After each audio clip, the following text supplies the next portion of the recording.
Welcome back to the GCN Racing News Show. Coming up this week, the Critérium du Dauphiné starts with 4 aliens competing and they fill the top 4 spots on the opening day. I'll be taking you through an incredible first stage of the race in which we learnt more about their Tour de France form than we could have expected. I'll also look back at a Lloyd's Tour of Britain that came down to the wire, a Women's Volta a Catalunya that didn't, a couple of one-day races in Belgium and the Tour of Slovenia. This week in the world of racing, we learnt that Factor have released a new aero bike that is turning a lot of heads at the Critérium du Dauphiné. Details are quite sparse right now, but the most obvious thing are those super wide fork legs, which are quite similar to the Lotus track bike. We also learnt that Puk Pieterse is on fire in mountain biking. She won the XCO and the XCC in Leogang at the weekend. Andre Sink took his first ever win in the men's XCO, whilst Christopher Blevins won his 5th short track on the trot. And finally, we learnt that having 4 Galacticos in a race is all you need to make a sprinter's stage not a sprinter's stage. The profile for the opening day of the Critérium du Dauphiné didn't exactly get the heart racing, but as they say, it's the riders that make the race, and it's quite a start list this year. So it's the first time that the top 3 from the previous year's Tour de France have all been on the start line since 2020, but before that it was 1979, so it doesn't happen very often. Anyway, with 2 laps of a circuit that only contained a short punchy climb, most people were expecting a bunch sprint. We got our first indication the first time up it that it might be harder for the sprinters than they and we initially thought though. EF's Ben Healy put in a dig and when caught, his teammate Archie Ryan countered. Pogačar reacted and Vingegaard was straight onto his wheel like a shadow. They just looked frisky enough though that you had a sense they were going to be up for it the second time up it. Fred Wright had bridged the gap to the remaining breakaway rider, but without anyone else going with him, it was always going to be very hard to stay away from the chasing bunch behind. Coming into the Côte de Buffon for the final time, EF were once again really vigilant, but it was actually Ineos Grenadiers' Axel Laurent who put in the biggest attack.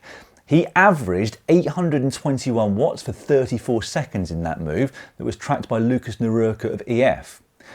Now we didn't see it, but Nerurke attacked himself over the top, whilst behind, Pogačar was sandwiched between 2 Visma riders, neither of whom were Jonas Vingegaard. The Dane was a little further back, but he did seem quite comfortable dancing past a few riders to get where he needed to be over the top. And Matteo Jorgensen went next, looking to use their strength in numbers as a team, and with Pogačar isolated, it looked like it could be a really good move. In many ways, Pogačar was quite lucky that Van der Poel decided to follow. Without that, he'd have been in a tricky situation. After a bit of a regrouping, Maxim van Gils of Red Bull is the next to try his luck, followed this time by Ben Tulit, but nothing comes of it. So it all comes back together, strung out behind, but in one long line, and so you're thinking to yourself, right, they've had their fun, nothing has come of it, let's see which of the sprinters are still here and who's going to take this opening stage win. But then, just when you least expect it, Jonas Vingegaard attacks, and it caught Pogačar by surprise too. Understandably in many ways, because Vingegaard is generally a much more conservative rider on this type of terrain, and so by the time Pogačar realises it's him, he's already got a few lengths. And it takes him a while to close that small gap, which you wouldn't normally expect on a flat road like that. Van der Poel has also made it across by this point with Buitrago on the way, whilst Evenepoel, who'd been conspicuous by his absence up to that point, belted out of the bunch like a cannonball. And so, we had a group containing some of the best riders in the history of the sport, with Buitrago tagging along for the ride. That is probably a little bit unfair, but even he must have been pinching himself to a degree. Anyway, still not a done deal by that point that they'll be fighting it out for the stage win. A, because the bunch isn't that far behind, and B, because there are no guarantees the 5 will work well together.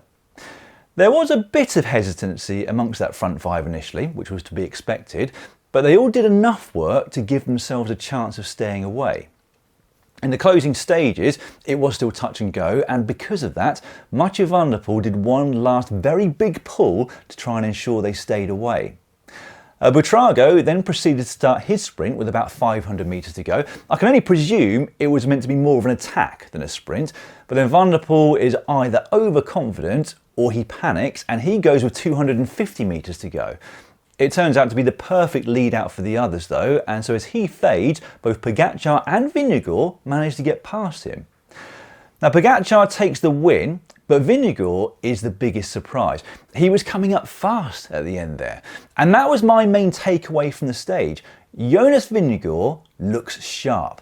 I'm not used to seeing him go on the offensive on a stage like that over terrain which doesn't really suit him. So he's either changed his mindset or he's absolutely flying, or quite possibly both, which bodes very well for the upcoming Tour de France and the rest of the Dauphiné in fact. So Pogačar may have taken the win on the day, but Vingegaard really has just as much to feel positive about.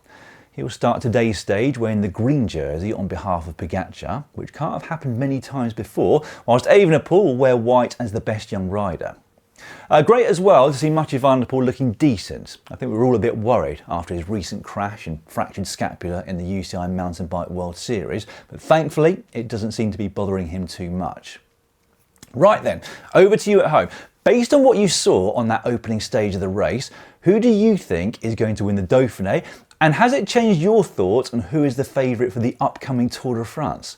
You can let me know in the comment section just down below this video. For Pogačar, it was his 96th career win, his 74th at World Tour level. The last time he finished off the podium of any race or day of racing was all the way back in February on the penultimate stage of the UAE Tour. He's had 8 wins from 15 days of racing so far in 2025, which keeps him above his preferred strike rate of 50%. Don't forget, incidentally, that you can catch a full season of bike racing live on Discovery Plus or Max. Alright, I'm going to move on now to the Lloyds Tour of Britain, which was full of drama from start to finish. The opening stage was won by Kim LaCour of AG Insurance. She'd attacked multiple times at the foot of the Lingburns Bank climb, eventually pulling Kristen Faulkner away with her. The two of them built up a handy advantage, and despite the chase from FDJ and Movistar behind, they just about stayed clear. LaCour dropped right down the order though on stage 2 into Saltburn by the Sea on a day that marked the biggest win in the career of Mara Roldan of Picnic Post NL. She held off a late chase by Rihanna Marcus, whilst Faulkner went into the race lead that day. Stage 3 saw the riders hitting deck left, right and centre. Roldan actually had to abandon the race, later diagnosed with a broken femur. Get well soon. Faulkner had 2 crashes, one of which meant she had to change her shoe, and despite her best efforts, she wasn't able to defend her race lead. Which went to 19-year-old Kat Ferguson of Movistar, who became the youngest ever winner in the Women's World Tour at just 19 years and 41 days. She beat Josie Nelson and Ali Wollaston in the sprint to the line in Kelso. But with 3 seconds separating Ferguson from Wollaston on the final stage, it was all to play for, and going into the final sprint to the line that day, it could not have been closer. Wollaston got the better of Ferguson at the intermediate sprints, meaning they were both level on time by that point. Now for much of the final lap around that Glasgow circuit, Wollaston was really nowhere to be seen. She would later reveal that her teammate had helped push her mentally and physically to get her back to the front just in time. And that made all the difference. Vives comfortably won the stage, lengths ahead of everybody else, but Wollaston managed to finish 3rd, which was enough to unseat young Kat Ferguson from the leader's position. So a real shame for Ferguson to lose the lead at the last in her home race, but she's got time on her side of course. FDJ were also celebrating a heap of wins at the Women's Vuelta a Catalunya in Spain. Vollering went into the race lead on stage 2, having finished 2nd to her own teammate Elise Chabbey on the opening day. And they completed the perfect race on the final stage into Barcelona yesterday, Luis Arges taking her first win in a couple of years there. For Vollering, it was her 4th stage race victory in a row, and it's now 2 years and 8 months since she finished a stage race lower than 2nd overall. Incredible consistency. Meanwhile, at the Tour of Slovenia, Anders Hand Johannesson took the biggest win of his career so far. In fact, the only win since he triumphed at the 2021 Tour de l'Avenir and turned pro.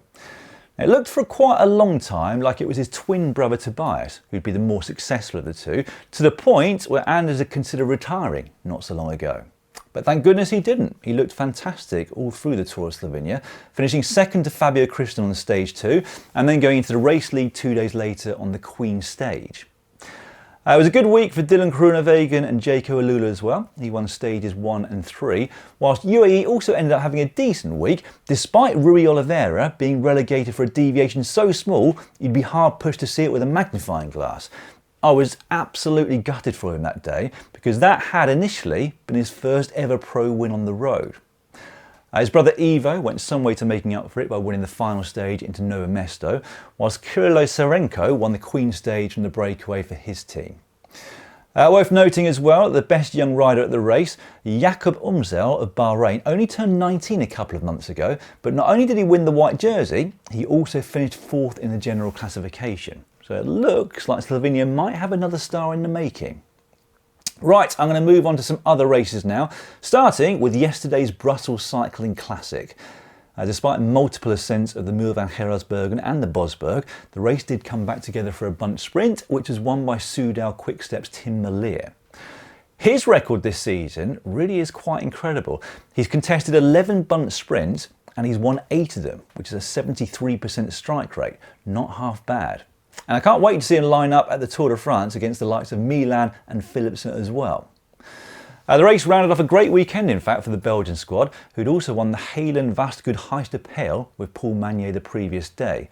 That marked his first win since his first race of this season, the opening stage at the Étoile de Bessèges back in early February. There was a first pro win for Fleur Moors of Little Trek at Dwarsdorp de Westhoek, a one-day race in Belgium. She got the better of Suzanne Anderson of Uno X there, who herself had taken a win at the Antwerp Port Epic Ladies the previous day. Just a very quick look at the overall wins this year amongst teams and riders now. This year it's currently very close actually. Matt Brennan, Tadej Pogačar, Mads Pedersen and Tim Merlier have all amassed 8 wins each on the men's side. Demi Vollering has now won 10 races from 24 days of racing, which puts her 1 ahead of her former teammate Lorena Wiebes. Those two though are streaks ahead of everybody else as things stand. In the teams, SD Works lead. Their 19 wins put them 3 ahead of FDJ Suez, with UAE ADQ in 3rd, whilst in the men's, UAE are in a class of their own. Their 42 wins puts them 20 clear of Lidl Trek and means they have exactly twice as many as Visma Lease Bike in 3rd. Right then, that's all for this week's GCN Racing News Show. Next Monday, I'll be wrapping up the rest of the Critérium du Dauphiné, as well as the Women's Tour de Suisse and the first stage of the men's, plus a load more one-day races in Belgium. See you then.